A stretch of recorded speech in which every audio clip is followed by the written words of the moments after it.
po. And last time, diniscuss ko po sa inyo, sa biyaya ng Panginoon, yung three pillars of the gospel that is found on Romans chapter 1 hanggang Romans chapter 3. So we have three pillars, so tatlong haligi. Inihambing lang natin o ginamit lang natin yung analogy po ng pillar bilang importante siya sa pagpapangaral at bilang parte rin ng Ebanghelyo. So Romans 1:18-32, nandyan po tayo ngayon, nandyan yung una, yan po yung unang pillar o haligi ng Ebanghelyo. Pangalawa, Romans 2:1-3-20, and finally, Romans chapter number 3, verses 21-26. Okay, so sa mga nakapag-soul winning na po or may idea na talaga sa pagsa-soul winning, madalas ginagamit po yung Romans Road, pero ang tawag natin doon, shortcut version. Okay? Bakit? Maraming mga talata ang tilalunan nun. Ang ginagamit lang doon madalas, Romans 3:23, Romans 6:23, Romans 10:9, yun na. So, matatapos na yung presentation mo. But, yung mga parts na importanteng ma-discuss o mapaliwanag sa isang tao tungkol sa kalagayan ng kanyang kaluluwa, ay matatagpuan mo dyan. Tignan nyo po, hindi ka pa tumatalo ng chapter 3. So, chapter 1 hanggang chapter 3, napaka-crucial, napakahalaga sa pagpabahagi at sa pagpapaliwanag ng Ebanghelyo ni Kristo. So, pinaliwanag ko po sa atin that the first pillar is wrath consciousness. Pangalawa is man's excuses or self-defense. And pangatlo is the good news of righteousness and justification. And I have given you the goal kung bakit binigay ito in this order ng ating pong Apostle Paul. Una, binigay niya yan to establish that man, yung unang haligi, is worthy of God's wrath and judgment. Mga kapatid, yung bagay na yan, yung katotohanan po na yan, ay hindi po sinasang-ayunan, hindi po pinapaniwalaan, at hindi po matanggap ng madami pong mga tao. Dahil sa kanila, they think they are not worthy of the wrath of God. Or they think God is not righteous. Or God is not just. Napakarami based on the philosophy of man, napakarami po na pwedeng magiging excuse ng tao, at sinagot yan dito sa pangalawang haligi, which is to establish that man has no legitimate and righteous excuse to escape the wrath and judgment of God, thereby making men see their own need of salvation outside of themselves. So, kailangan natin maintindihan yung pangalawang haligi na yan ay sagot doon sa mga katanungan or kuminsan ay mga refusal, pagtanggi ng napakaraming mga tao tungkol doon sa ating pinapahayag. Bakit po? Kapag pinaliwanag mo sa tao, kapag in-explain mo sa tao na siya ay karapat-dapat ng paghatol ng Diyos, magre-react yun. Tama? Pag sinabi mo sa kanya na siya ay papuntang impyerno, ano papuntang impyerno? Baka sabihin niya pa sa'yo, ikaw ang papuntang impyerno. Okay? So, hindi matatanggap ng tao. Preacher, bakit kailangan sabihin yun? Preacher, bakit kailangan i-preach yun? Preacher, bakit part yun ng pagbabahagi ng gospel? Mga kapatid, man could not appreciate, hindi ma-appreciate o hindi maiintindihan, thank you po, salamat, hindi po maiintindihan ng tao ang Ebanghelyo ni Kristo or ma-appreciate yung ginawa ni Kristo para sa ating mga kasalanan kung una-una, hindi niya tatanggapin na siya ay makasalanan. At napakaraming mga tao ang hindi naniniwala na sila ay makasalanan. Tanong, may kasalanan ka ba? Nakapagsinungaling ka na? Yes. Maraming mag-aamin? Oo. Nasunod mo ba yung 10 utos ng Diyos? Hindi rin naman. Pero tatanungin mo, ikaw ba yung makasalanan? Sa palagay ko, mabuti akong tao. At itong bagay na to ay yung una, kapag hindi niya natanggap yung katotohanan na siya ay nasa ilalim ng paghatol ng Diyos, siya po ay merong mga excuse. At doon yun sa pangalawang haligi. Pero kapag nalagpasan yon at kuminsan, nangyayari yung ready na yung tao, handa na yung tao para mapakinggan yung good news of righteousness and justification, ay kapag inamin niya na sa sarili niya na siya ay isang makasalanan. Nang lahat ng kanyang ginawa sa laman ay pawang hindi makakaabot sa kaluwalhatian ng Diyos. Okay? So kung tayo po ay ligtas na, I hope ako'y nakikipag-usap sa mga saved, Kung ikaw ay ligtas na, umabot ka na sa point na yon. Umabot ka na sa realization na hindi ko maliligtas ang sarili ko. Or, kahit matagal na ako sa simbahan, hindi pala yun ang pamamaraan ng Diyos sa kaligtasan. Kawan niyo po? So, sa ating pagbabahagi, wag po tayo magmamadali, mga kapatid. Kung minsan, nagmamadali tayo, may time na hindi mo may explain ng buo or konti lang yung time na meron, at least be faithful to those times.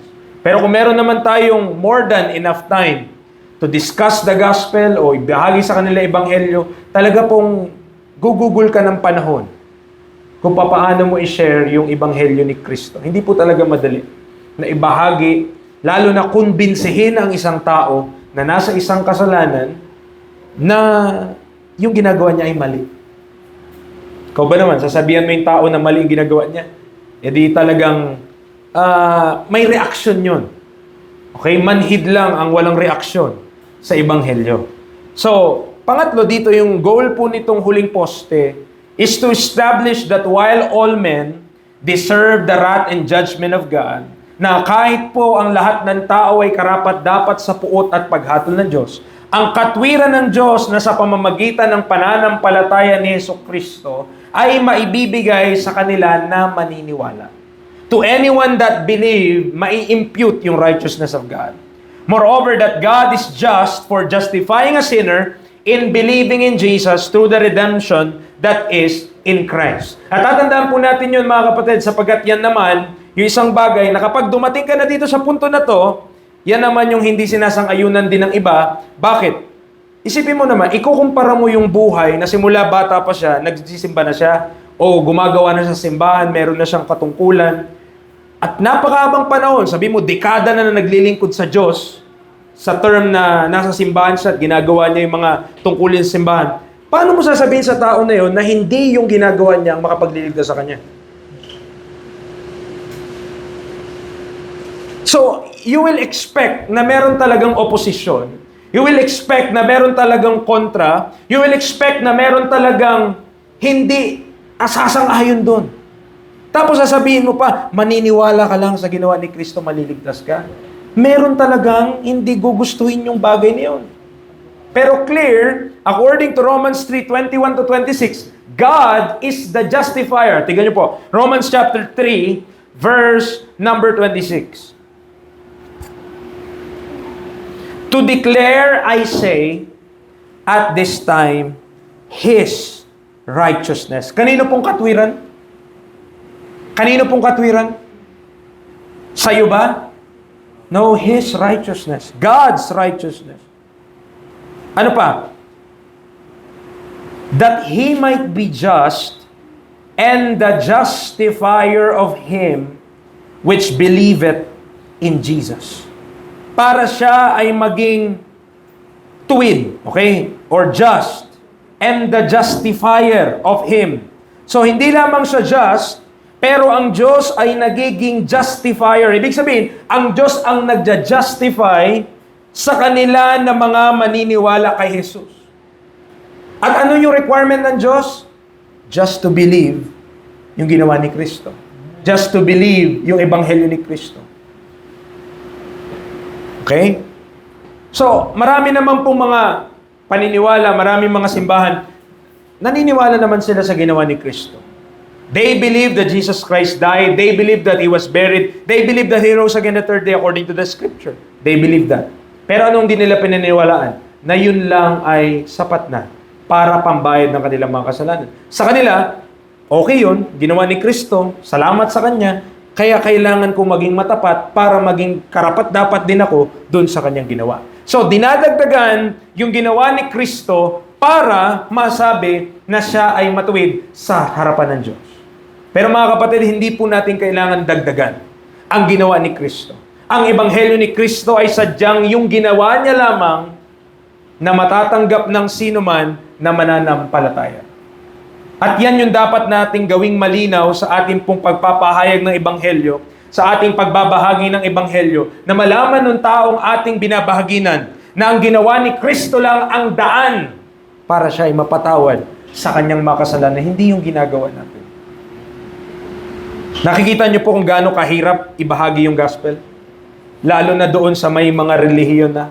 Lalo na doon sa mga matatagal na sa simbahan. Lalo na doon sa mga tao na inisip nila sa mahabang panahon na kanilang ginagawa, ligtas na sila. Pero hindi nila na-consider kailanman na hindi yung ginawa natin, kundi yung ginawa ni Kristo ang makapagliligtas sa atin.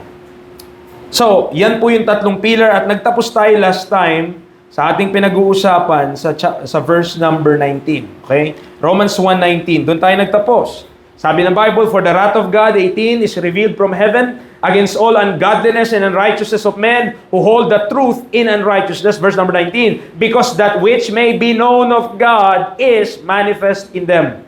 For God hath showed it unto them." Yung dapat daw pong matutunan ng tao tungkol sa Diyos ay inihayag na ng Diyos sa kanila. Okay? Inireveal ng Diyos. Showed it unto them. That's why man, verse number 20, is without excuse. Okay? Ang tao ay walang excuse. Verse number 20, anong sabi ng Bible? "For the invisible things of Him from the creation of the world are clearly seen, being understood by the things that are made, even His eternal power and Godhead, so that they are without excuse.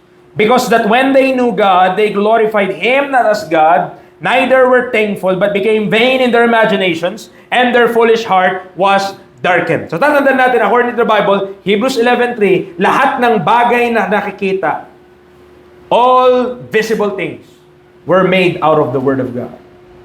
Okay? Nung wala pa ang lahat, kahit anong bagay dito sa mundo, wala pa. Kahit mga anghel, wala pa. Sabi ng Hebrews chapter 11 verse 3, Hebrews 11 verse number 3, ito po sabi ng Bible.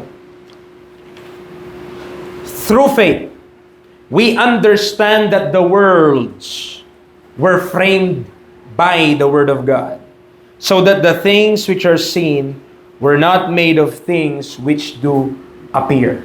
Okay. So, bakit sinabi ng Bible? Pag nagsalita ka ba, nakikita? Nakikita ng tao yung pagsasalita mo? Siguro pag malamig po, no?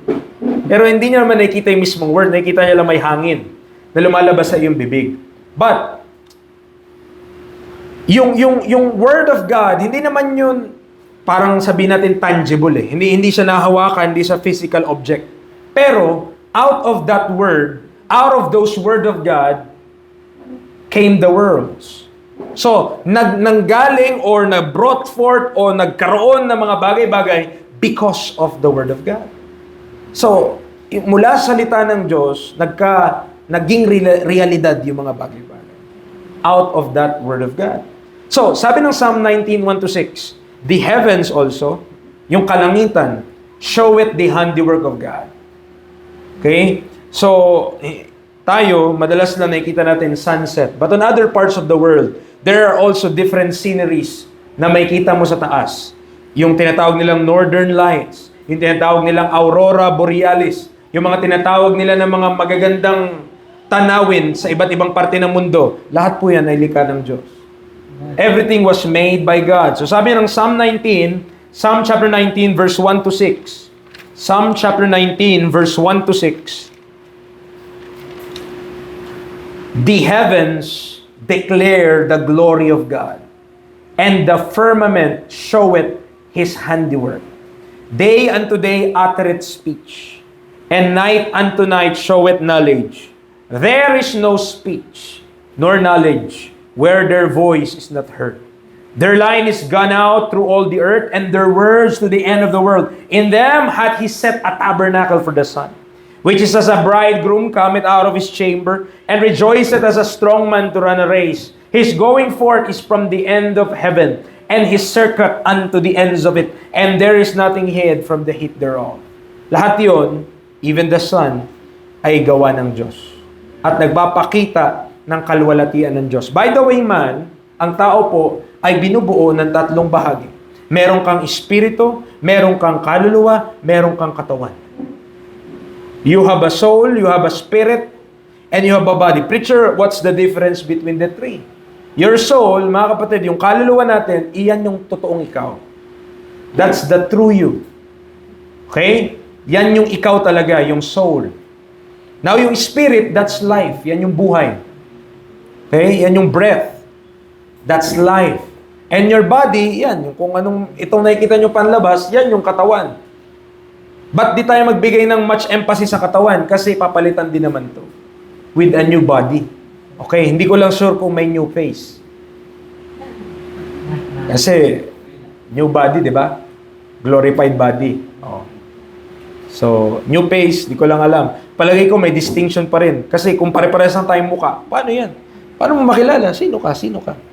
Di ba? Hindi tayo magkakilala. Pero I believe in heaven, magkakakilala pa rin. Meron pa rin kasi, di naman tatanggalin dun yung personalidad ng Diyos. Ibig sabihin, yung personality natin, still, in heaven, nandun pa din yun. Okay?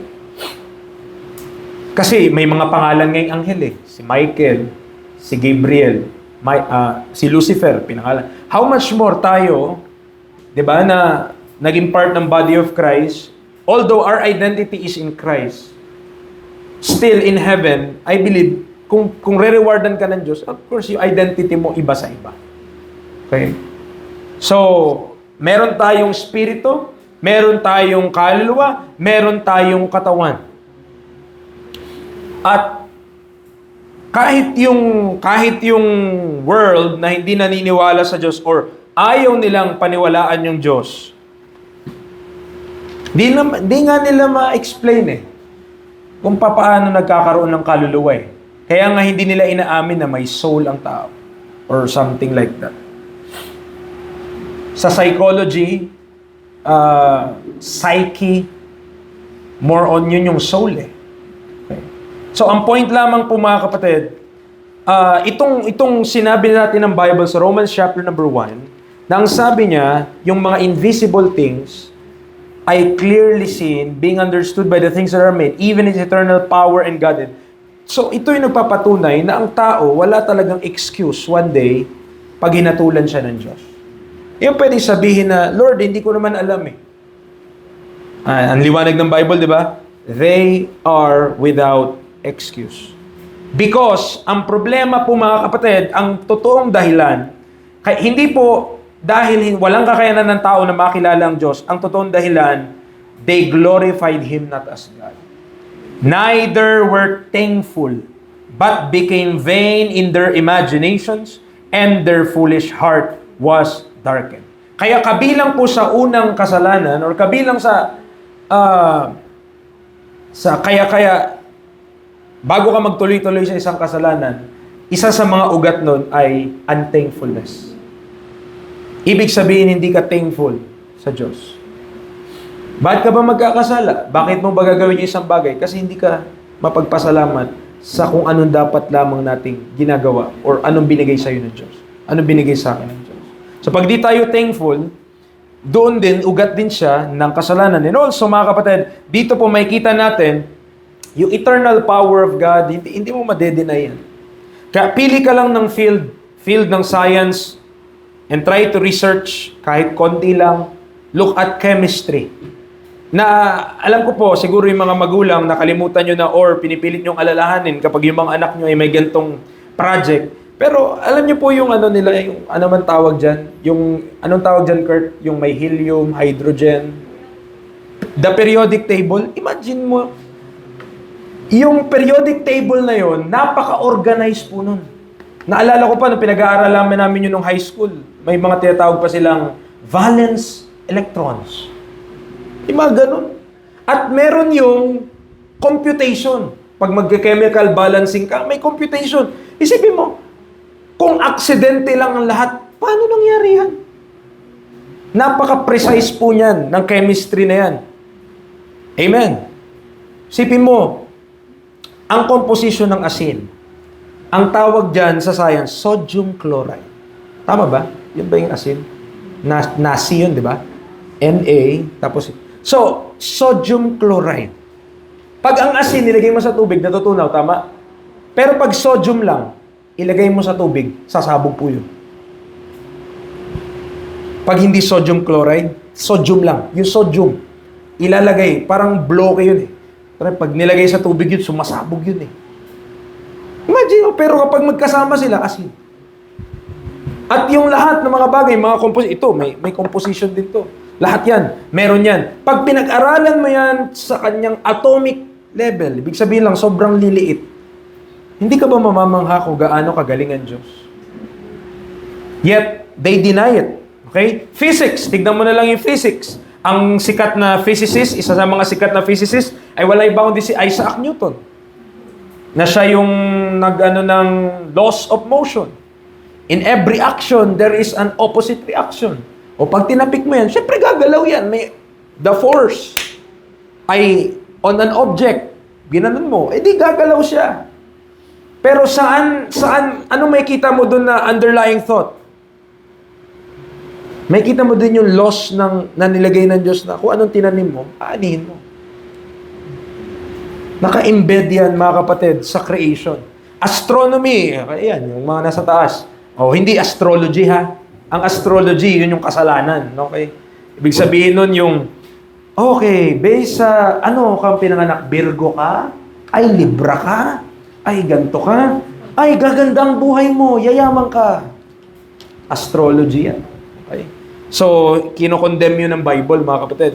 Hindi yun ano ng Diyos. Hindi yun sa Diyos. Biology, pag-aaral ng buhay. Okay? Mga mahihilig sa hayop, mga antik.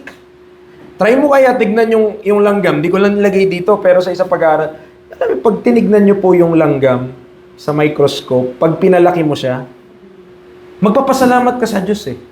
Alam mo bakit? Mga kapatid, kung ang langgam kasing laki mo, sobrang lakas po ng langgam. Kaya niyang buhatin mas maraming bigat pa kaysa sa katawan niya. Itong bakal natin ng itong bakal natin ng speaker, kayang gupitin niya ng langgam kung ganito siya kalaki sa atin.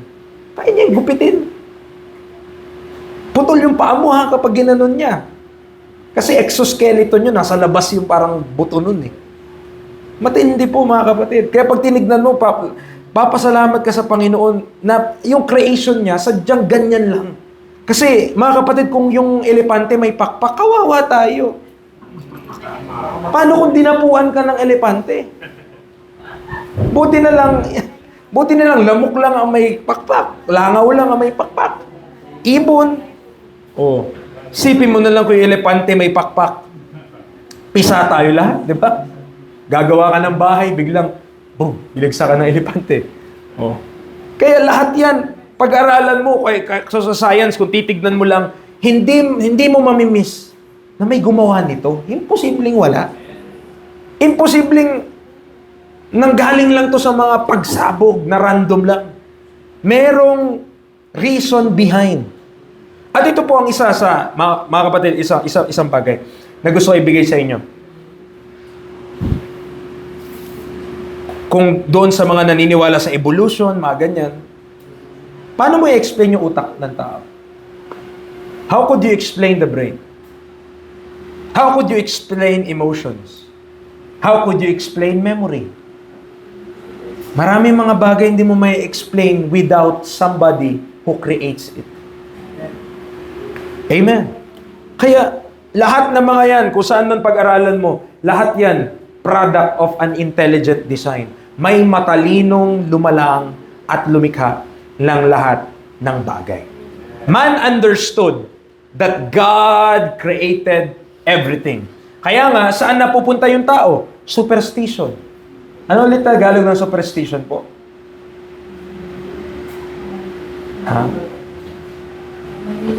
Yun, mga mapamahiin.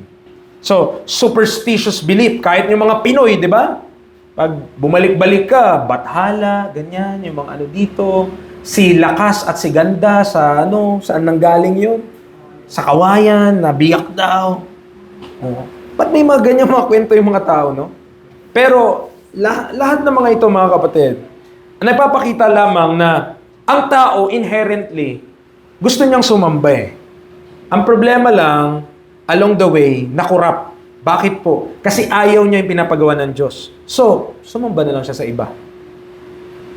Napunta, nabaling sa iba. Tanda natin na ang Diyos lang ang karapat-dapat ng kalwalhatian. God alone is worthy to receive glory. No other being deserves it.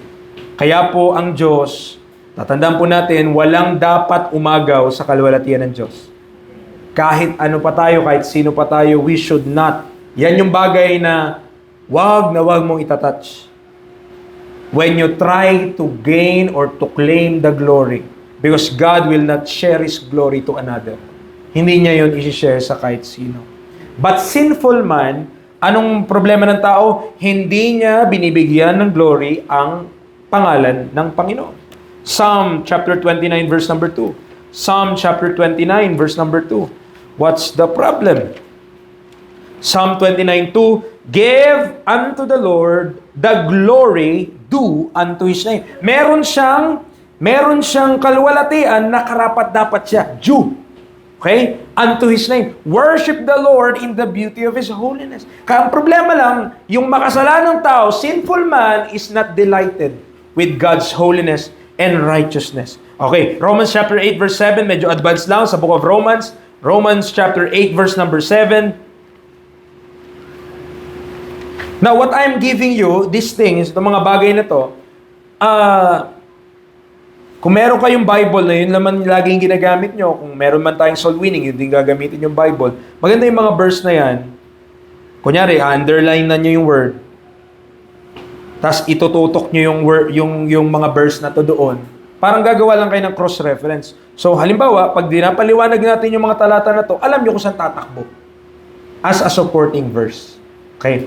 Romans chapter 8 verse 7, ano sabi ng Bible? Because the carnal mind is enmity against God. For it is not subject to the law of God, neither indeed can be. So that's the problem of the carnal mind. The problem of the carnal mind, hindi siya magpapasailalim sa Diyos. Enmity, kaaway. Not subject to the law of God, neither indeed can be. Bakit ganun? Dahil sa kasalanan, mga kapatid. Dahil sa kasalanan. That is why, may mga tao, na lumalaban sa Diyos. Sa pamamagitan ng kanilang mga pinamamala sa daan. Yung mga tinatawag nilang pride parades. May isang pastor, hindi ko alam, pastor ba yung narinig ko sa kung sino, nagre-reklamo eh. Bakit? Yung mga bayani natin dito sa Pilipinas, meron tayong Rizal Day. Meron tayong Bonifacio Day. Tama? May mga ganun eh. Mga bayani ba? Sino pa yung mga bayani natin? Mabini. Hindi ko alam kung may Mabini Day. basta may mga day. O, yung mga dito sa Zambales. May tinatawag kang Zambales May mga piyesta-piyesta. May mga pista yan. Madalas sa mga ganyan, kung mahaba na isang linggo. Okay. So, may kita mo ganun, no? Pero yung Pride Month, buong buwan, hindi Pride Day eh. Hindi. Yung kumbaga, ano bang, preacher, ano ba ibig sabihin ng Pride? So, sa mga hindi po nakakalam, ibig sabihin lang yan, yung nire-represent yan yung LGBTQ community. Now, when they say Pride, kaya nga, pipili lang sila ng salita, no? Pride pa. Ibig sabihin talaga, kanino ka proud? Kanino ka nagpapakita ng pride? Di sa Diyos. Diba? So, they are showing off to the world na ito kami. Okay? Galing kami sa closet ngayon. Lumabas na kami. And they're thinking na hindi sila hahatulan ng Diyos because of that. Salamat, tayo ay nasa Day of Salvation ngayon. Amen? At hindi tayo nagpipreach na hindi sila pwedeng maligtas. Pwede silang maligtas. Okay? Pero, tanungin nyo na lang si Brother Joben kung gaano kahirap masave ang isang LGBTQ. Mahirap po. Okay? Mahirap. Bakit mahirap, preacher? Di ba ang kaligtasan madali lang? Kaya nyo bang tanggapin na yung ginagawa niya kasalanan? Di ba masakit yun? Hindi ba't hindi madaling tanggapin yun? At anong hunang hakbang sa pagpapahayag ng Ebanghelyo? Wrath consciousness. Kailangan mainawaan ng tao na siya ay karapat-dapat sa paghatol ng Diyos at puot ng Diyos. Preacher, pwede bang nagpasan na lang natin yun kapag nag-share ng gospel sa kanila? Hindi po, mga kapatid. Ang problema nga ito eh. May mga simbahan ngayon na nagtuturo na mahal tayo ng Diyos. Tama naman, di ba, mahal? Kaya lang, ini-skip nila yung mga part na yun. Na importanteng malaman din ng isang tao na merong Diyos na galit sa kasalanan. Kaya nga si Kristo namatay dahil sa ating mga kasalanan. So, hindi mo pwedeng i-skip yung part na ang dahilan kung ba't namatay si Kristo ay kasalanan ng tao. Yun yung dahilan. At kapag pinrich mo yan, of course, wag naman tayo nang ngangagat. Hindi naman tayo nang kokondem. Pinipreach lang natin yung pag-asa na kay Kristo. Amen. So, kung meron man tayong mga kakilala, kamag-anak, kaibigan, na nandiyan dyan sa mga bagay po na yan, dito po nakalathala sa Romans chapter 1. Pag binasa natin to, pag inisa-isa natin dito, may kita nyo na hindi talaga gusto ng Diyos. Kasi dito obvious eh. Okay? Anong obvious, preacher? Dito talaga nilagay ng Bible, lalaki sa lalaki. May kita mo dyan. Okay? Idolatrous procession. Ano pa? Religion is accepted. Ito po, bakit yung relihiyon katanggap ng tao? Bakit yung relihiyon okay lang sa tao? Because religion appeals to the flesh. Preacher, ano ibig sabihin mo that religion appeals to the flesh? Ang religion lang naman kasi, mga kapatid, umanib ka, gawin mo yung mga dapat mong gawin, lumabas ka ng hindi na bago, okay na yun. Basta, nagawa mo yung pinapagawa. Kumain ka ng ostya, okay? Umawit ka ng konting hominy, okay? Kung meron na nga yata ngayon praise and worship, gawin mo din yun. Paglabas mo, ganun ka pa din, okay lang. Basta nagawa mo na yan sa Diyos.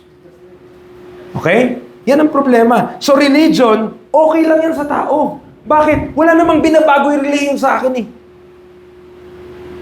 Sa loob ng simbahan, okay ako. Sa labas, pwede ako manigarilyo.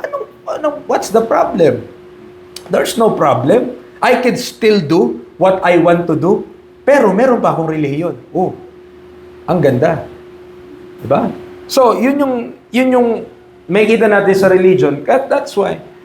Isa yan sa mga hardship din o balakid din para marinig o maintindihan ng tao ang ebanghelyo. Refusal to hear the word of God. Sabi ng Jeremiah chapter 13, verse number 10, Jeremiah chapter 13, verse number 10, ano sabi ng Bible?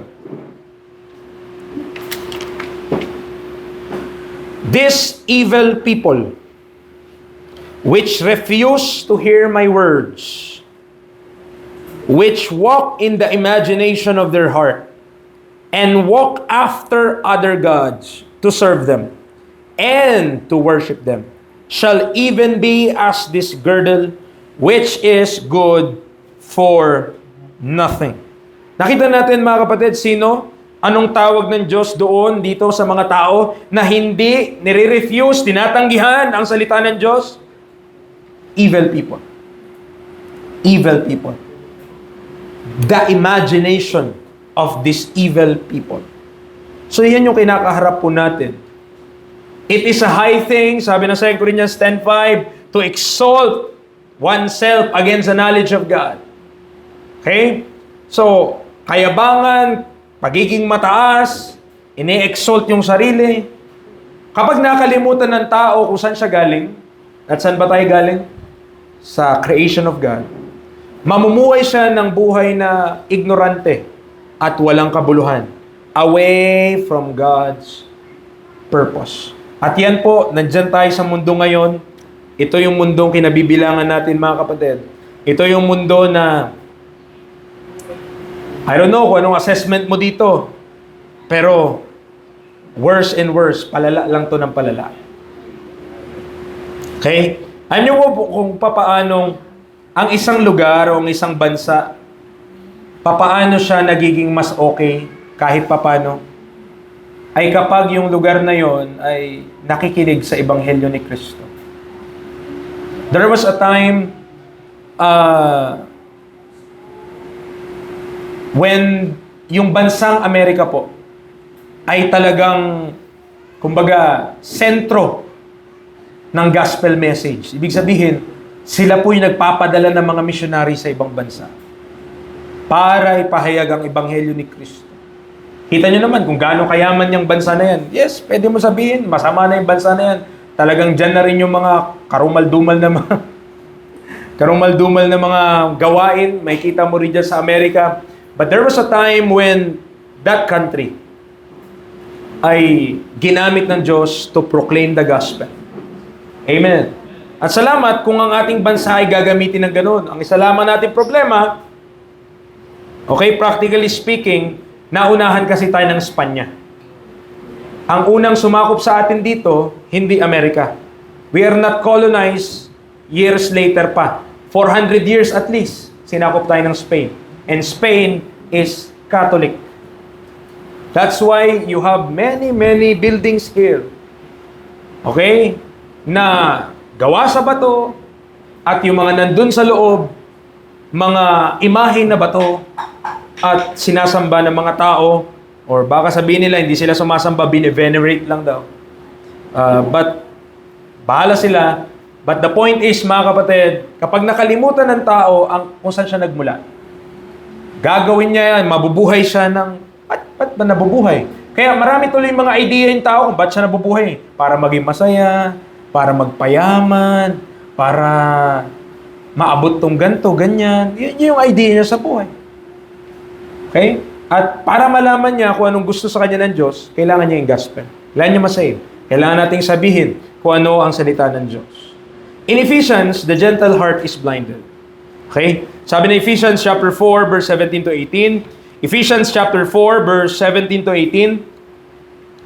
This I say therefore and testify in the Lord that ye henceforth walk not as other Gentiles walk in the vanity of their mind, having the understanding darkened, being alienated through the life of God, through the ignorance that is in them because of the blindness of their heart. So, bulag yung puso, no? Nabulag yung puso. At yan yung kalagayan ng tao. So, makikita natin dito, bottom line mga kapatid, hindi nire-reject ng tao ang Diyos. Dahil hindi niya mapatunayan ang Diyos. Hindi yun yung dahilan. Hindi intellectual ang dahilan, mga kapatid. Kaya ang tao nire-reject niya ang Diyos dahil ayaw niya yung pinapagawa ng Diyos. Kontra siya sa kagustuhan ng Diyos. Yan ang dahilan kung bakit ayaw ng tao sa truth. Amen. Hindi dahil hindi maabot yung katalinuhan niya, mga kapatid.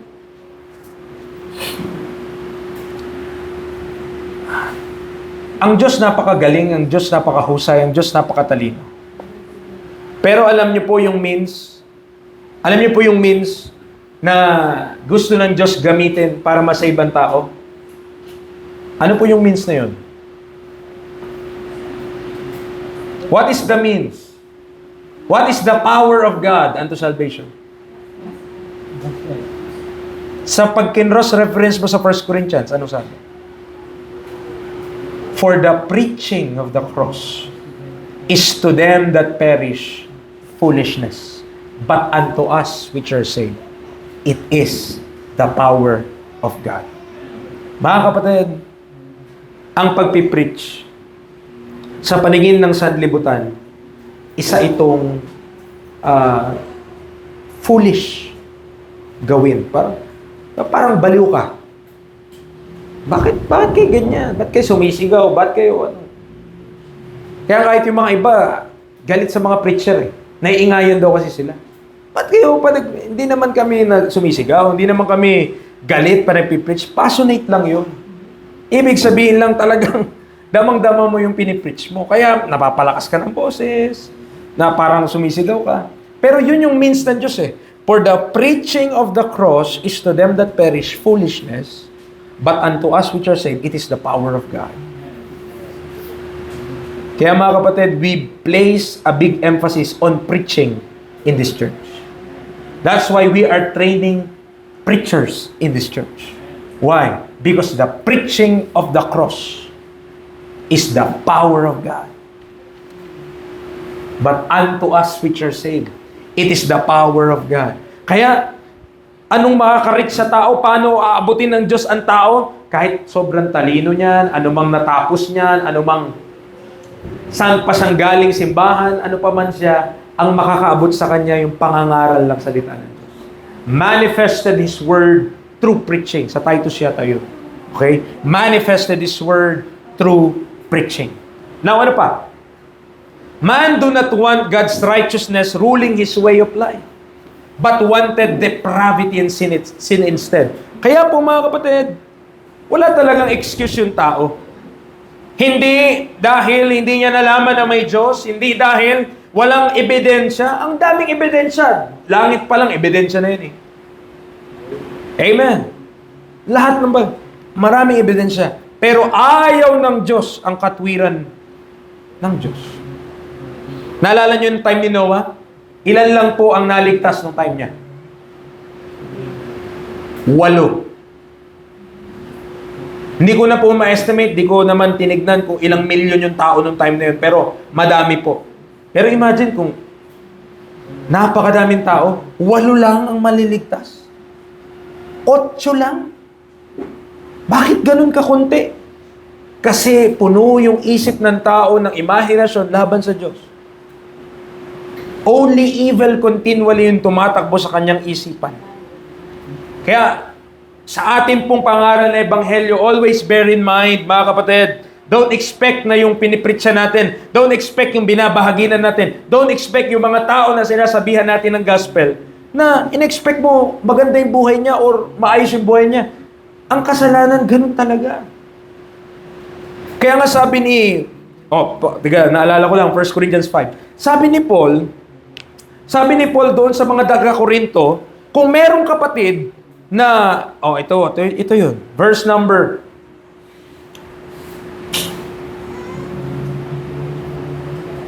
11. Sinusulatan ni Pablo, itong mga taga-Korinto, na kung merong mga kapatid, okay? Tatawagin mo siya, if any man that is called a brother, ito yung mga kasalanan ginagawa niya, fornicator, covetous, idolater, railer, drunkard, extortioner. Ang sabi niya, huwag kang kumain kasama niya. Kasi eating with one another is a show of fellowship. Sabihin, okay kayo. In terms kayo, in fellowship kayo. Ngayon, ang sabi niya, huwag kang kakain kasama nila. Kung kapatid mo sa pananampalataya, ganyan ang gawain. Ito na. Verse number 10, akyat ka ng isa. Yet not altogether with the fornicators of this world, or with the covetous, or extortioner, or idolater, for then must ye needs go out of the world. Ano ibig sabihin niya? Expect ng Diyos, expected sa salita ng Diyos, na mga isesiran mo ng gospel, yung mga babahaginan mo ng gospel, ang buhay talaga nila hindi pa ayos. Hello? Maaring sila ay fornicator, maaring sila ay idolater, maaring sila ay covetous, maaring sila ay extortioner. Pero kung sila ay unbeliever, kaya dapat kailangan natin silang sabihan, puntahan, para malaman nila ang katotohanan. Amen po ba? Hindi yung nag-share tayo ng gospel. Ay, ang dumi mo naman, di para sa iyo to. Ha? Ang magpapalinis sa tao ay yung ebanghelyo ni Kristo. Ang magpapatanggal sa tao sa alak ay ebanghelyo ni Kristo. Ang makapagpapalinis sa tao na nasa isang kasalanan, nasa hindi magandang relasyon, ay ebanghelyo ni Kristo. Huwag mong i-expect ang tao na bitawan niya na muna yung mga kasalanan niya bago niya paniwalaan yung gospel. Kasi mga kapatid, pag pinaniwalaan niya yung gospel, yung kapangyarihan nun ang makapagpapaalis sa mga kasalanan sa buhay niya. Kaya kailangan ng tao masave. Kaya kailangan ng tao malaman yung katotohanan. Bakit? Para magkaroon siya ng kakayanan na dati wala. Iwanan yung mga kasalanan na yun.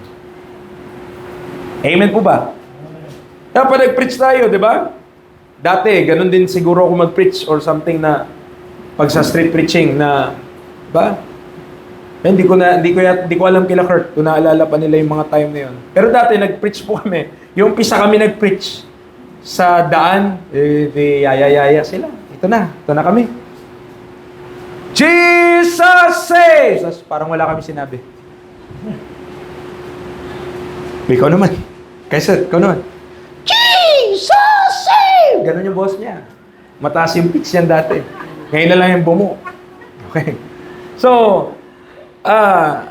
ganun po mga kapatid. So, Ayaw kasi ng tao na pinangungunahan siya ng katwiran ng Diyos.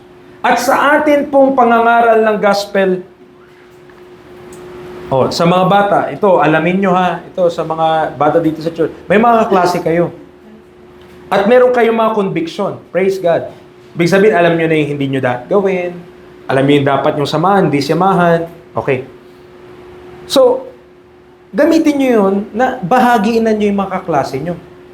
Okay? So, sabihin nyo sa kanila yung truth. Pero baka ang matutunan nila sa inyo, uy, hindi ka dapat ganyan, hindi ka dapat ganito. Pero hindi mo naman niya narinig sa'yo kung ano yung gospel.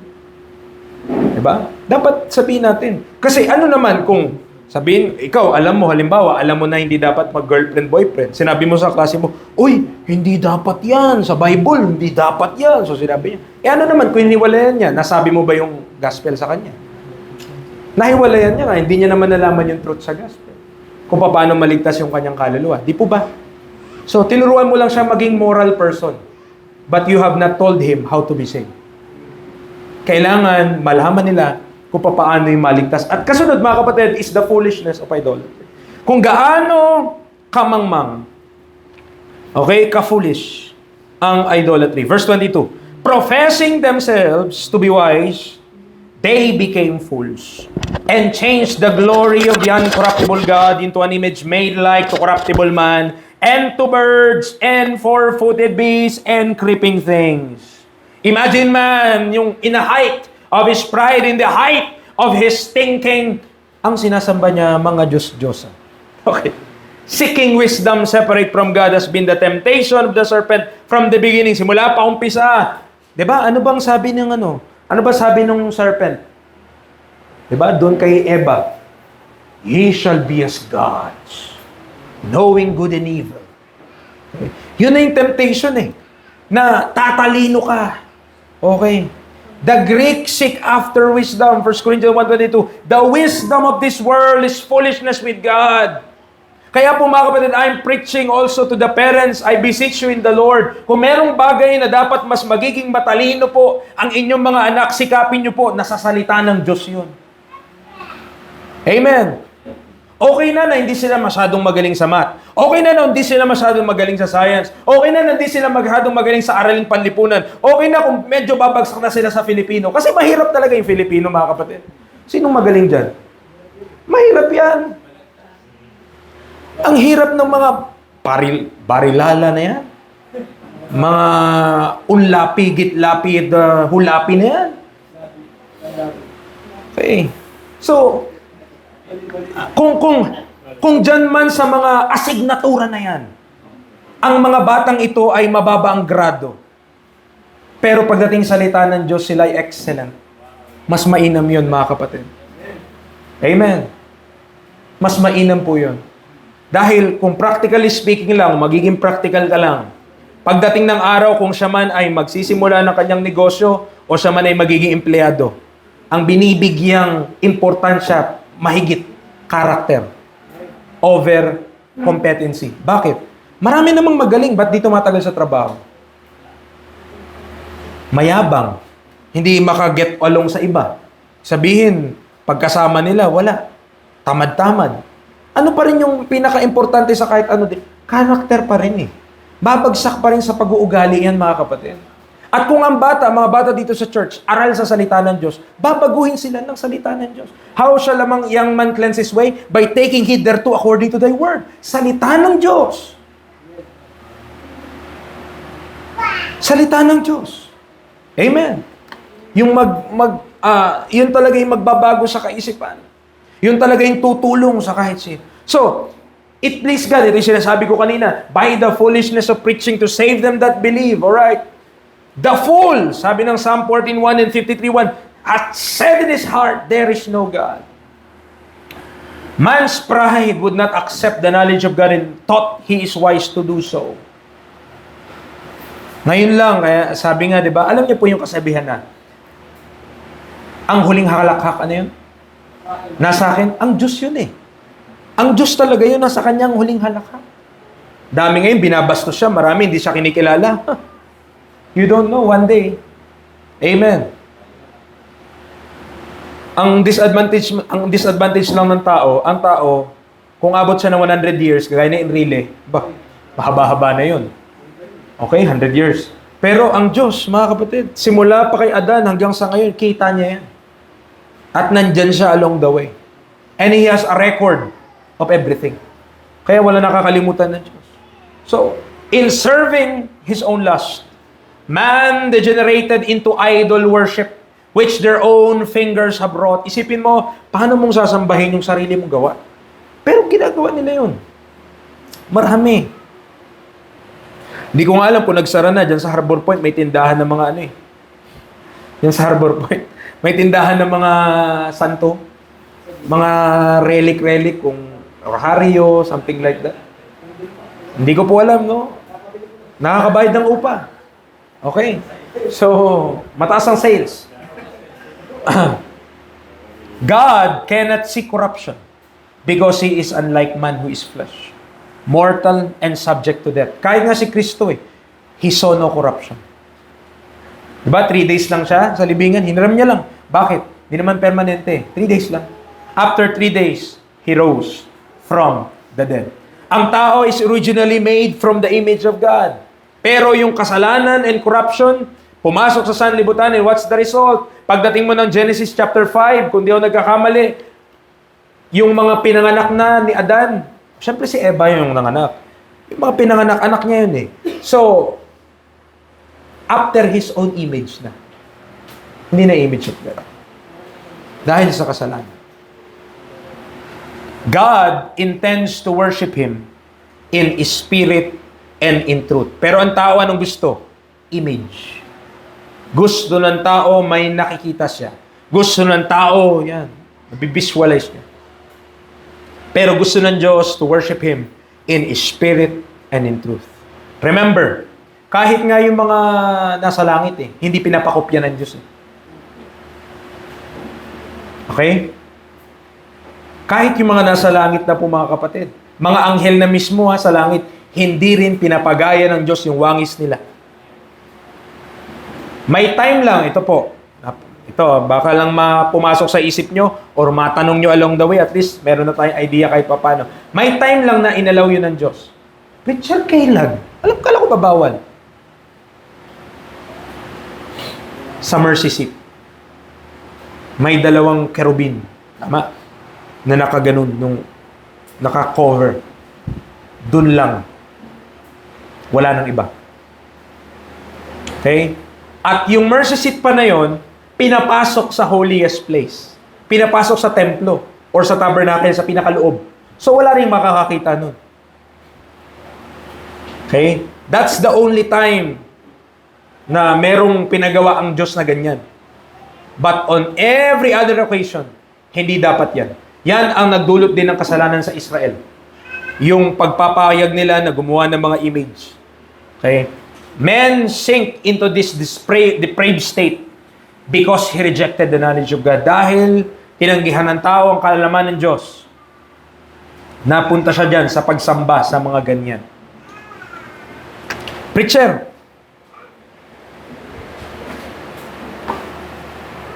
hindi naman na yata totoo yan. Sa panahon natin ngayon, modern na, wala na mga sumasamba sa Diyos. Mga Hindu na lang siguro. Dito sa Pilipinas, ang dami gumagawa niyan. Gaano karami sa inyo nakakita, pag pupasok kayo mga establishment, merong pusa na nakaganyan. Alam niyo yung gumagano na pusa? Kulay gold yun minsan, o kaya kulay puti. May itim. Mga ganyan-ganyan. Pampaswerte yun. Sabi nila. Okay? So, maraming way. So, there was a time na ang Diyos, parang inaano nyo lang, God winked at. Parang pinalagpas niya. Pero ngayon, pinag-uutos niya, all men everywhere to repent. To repent from what, preacher? To repent from those false idols to the living God.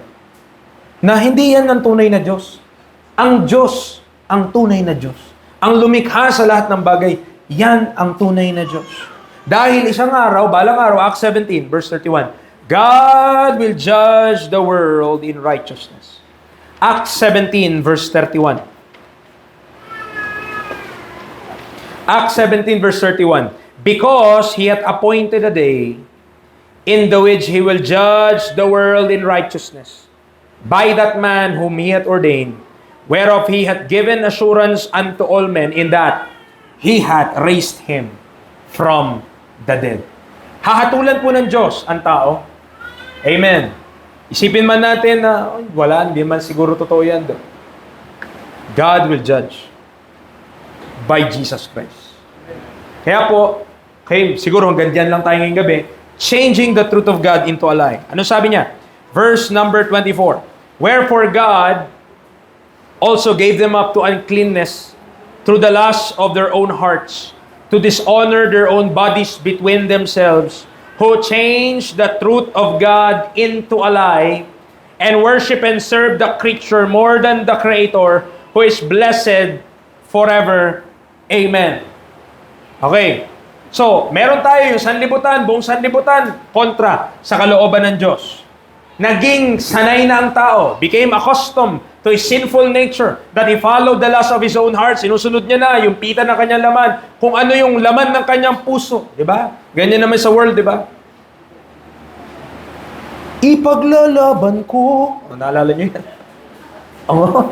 So, kung ano na nasa puso, yun yung ano. Yun yung susundin. So, tandaan natin na ang kasalanan, nagdudulot po ng kahihiyan yan. Sin, bring it forth shame. The body is not for fornication. Pero ang sanlibutan, sineselebrate pa yun. Tuwa-tuwa pa sila doon. Okay? Hindi dapat, mga kapatid. Okay? Let it not be so. So, patay lang muna natin sila. NDRRMC.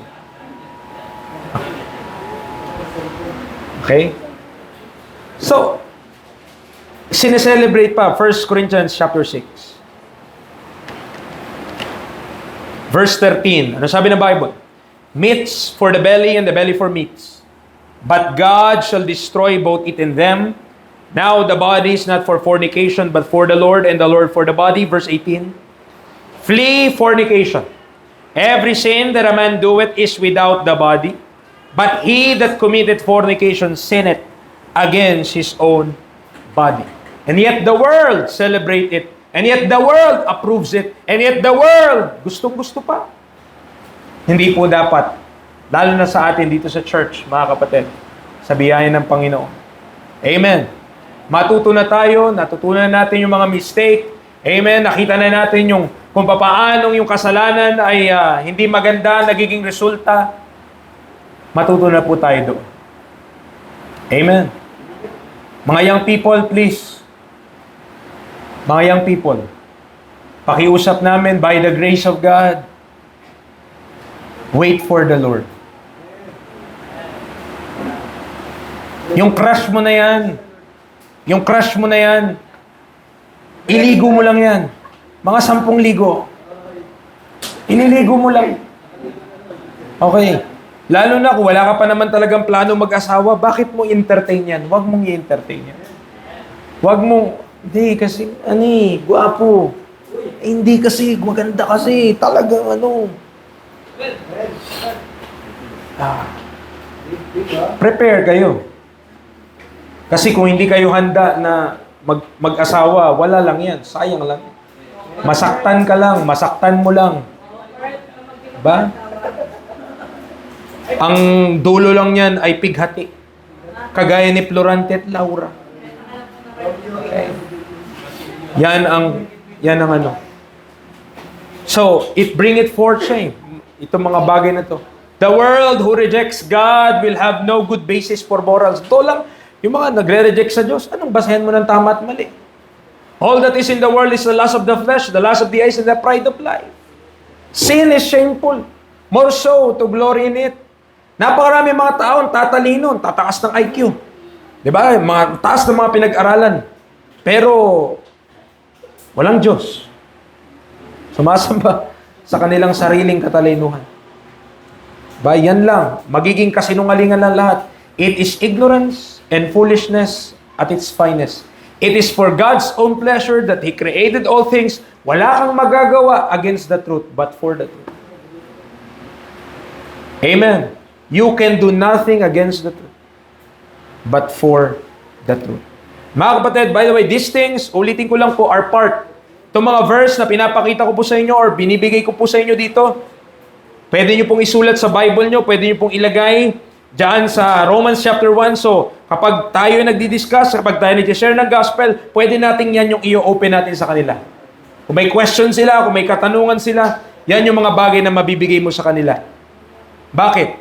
Kahit gaano katalino ang tao, kailangan niya yung gospel. Kahit sino pa yan, kahit ano bang pinag-aralan niyan, minsan nakaka-intimidate, di ba? Totoo lang, minsan nakaka-intimidate talaga. Lalo na yung mga mas matataas sa atin, ang hirap sharean yan. Nakaka-intimidate. Bakit? Mas matalino sila, mas marami silang alam, mas marami silang kayamanan. Sino ka? Yun nga eh. Kaya nga ang preaching of the cross, foolishness sa kanila. Pero sino ka? Wala ka. Wala naman tayo. Nobody lang tayo. Pero we are saved by somebody. The Lord Jesus Christ. Amen. Na siya lang talaga ang nagbigay kaya tayo ngayon saved. Kaya tayo ngayon, we have a heavenly home. Without Him, we can do nothing. Tayo po yung manalangin, Lord, salamat this time na meron po kami. Salamat sa iyong salita. Salamat sa pag-iingat po sa bawat isa. At sa aming pag-aaral patuloy, matutunan po namin itong unang haligi ng inyong ebanghelyo sa pagpapahayag, Panginoon, ang tao ay karapat-dapat sa iyong paghatol at puot. Nawa, matutunan po namin yung bagay po nito, minsan mahirap itong i-share kasi ang tao talaga ay against na masabihan na siya ay makasalanan o hindi niya tatanggapin na siya ay makasalanan. Pero kung hindi po naman matatanggap ng tao na siya ay makasalanan, paano niyang matatanggap na si Kristo ay namatay para sa aming mga kasalanan? Kaya tulungan niyo po kami ma-appreciate yung mga bagay na ito, matutunan mga bagay na ito, at maging faithful ambassador o Diyos ng iyong ebanghelyo. Help us also, kami po bilang church. Tulungan niyo po kami, papaano po kami mamubuhay kahit po gantong bumabagyo, umuulan, paano namin maipapumuhay si Kristo? Paano kami magiging witness? Paano kami gagana bilang mga Kristiyano? Tulungan niyo po kami na still, hindi po kami matunaw, hindi po kami tumigil dahil sa mga bagay po na ito. Bagkus ay maging hamon po sa bawat isa. Maraming salamat po, Panginoon, sa ipo lahat ng po rin pasalamat. In Jesus' name we pray. Amen and amen.